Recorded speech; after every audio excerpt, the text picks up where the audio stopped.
Sanibonani bafundi, ngiyethemba ukuthi konke kuhamba kahle and you have been preparing for your exams. Namuhla sizokhuluma ngokuphika as per the request that I do the full video about ukuphika, which has all the tenses. Now let's get right into it. In isiZulu, when we express the negative form, we are trying to say that something does not, did not, or will not happen, according to the three tenses: the past tense, present tense, and the future tense. And how do we do this? Okay, so we are going to start by expressing the formulas as to how we do this, and then we will look at a couple of examples as well. So this is the way of doing negatives, or the negative form in isiZulu. We start with the subject of the sentence, and then the verb is broken down to a plus your subject concord plus your verb, which ends on I. And it's very important to take note that in the different tenses, there is a different ending, or rather, there is a different structure for the verb. And in this case, the verb has a plus subject concord plus the verbal stem, which ends on I, plus your object. Now, this is a present tense. Let's move on to the past tense. Again, in the past tense, it's the subject, the a plus the subject concord, and the verb that ends on anga this time. So it doesn't end on a, but it ends on anga this time, plus your object. And then for the future tense, again, we don't focus on the ending, but rather the ending is a. But again, it's the subject plus a plus subject concord plus zo, which becomes zu in this context, and then the verb which ends on I, and then the object. Okay, so I'm going to show you guys a couple of examples so that you can easily understand this. And maybe before we even go to the examples, I just want to show you this table.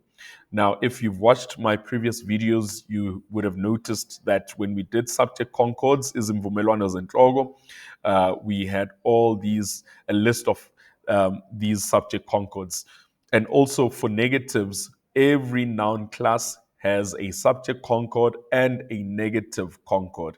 So, for an example, words that are for human beings that start with have the negative concord aka, and then for non-human words or nouns that start with for an example, umuti, the negative concord is different and it is awu. So please take note that these two might be similar in terms of structure, but it's actually not the same noun class. So words that start with isi, for an example, isicathulo, the subject concord is si, and the negative concord is asi. Now let's move on to the examples. So in the present tense, remember we said our verb ends on I for the negative present tense. So inja idla ngaphandle, inyama ngaphandle. Inja idla inyama ngaphandle. Now, how do we negate the sentence? By saying inja ayidli inyama ngaphandle. Inja ayidli inyama ngaphandle. And why did we say that? Because coming back to our table again, you will notice that inja is in the IM noun class, im noun class. And hence we put the I as our negative concord for our subject concord. And to show that it's in present tense, we put I. Inja ayidli inyama ngaphandle. Now let's do a different one. Ubhuti udlala ibhola nabangani bakhe. Ubhuti udlala ibhola nabangani bakhe. Negating the sentence, ubhuti akadlali ibhola nabangani bakhe. Ubhuti akadlali ibhola nabangani bakhe. And why did we do that? Because going back to our table again, ubhuti is in the u noun class, and the negative concord for our subject concord is aka. And to show that it's in present tense, we put e for a. Now let's try the past tense. Here's an example. Umkhumbi uhambe olwandle. Umkhumbi uhambe olwandle. Umkhumbi, it's a ship. So a ship is non-human. Hence, we've put there awu rather than aka. Let me show you on the table. Umkhumbi is in this noun class. The umu for non-humans or objects. And the negative form is awu instead of aka because umkhumbi, ship, is non-human.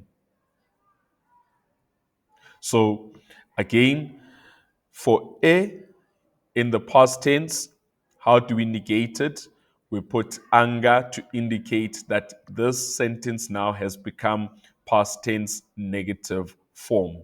Umkhumbi awuhambanga olwandle. Umkhumbi awuhambanga olwandle.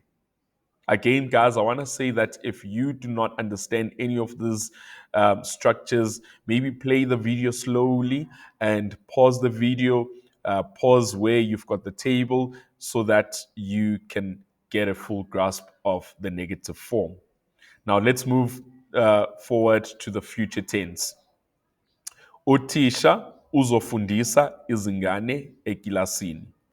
Now, the zo indicates that this is in future tense. Now, how do we negate the sentence in the future tense? By saying uthisha akazufundisa izingane ekilasini. Uthisha akazufundisa izingane ekilasini. Right. And how did we come about with using aga? Because aga is the negative concord for our subject, which is in the noun class u. And then remember, according to our structure, we said the zo becomes zu. The zo becomes zu in the future tense, and the verbal ending stays the same as in the present tense. A, a. Okay, guys, thank you so much. Please like, share, subscribe to my channel, and you know where to find me if you need any extra lessons.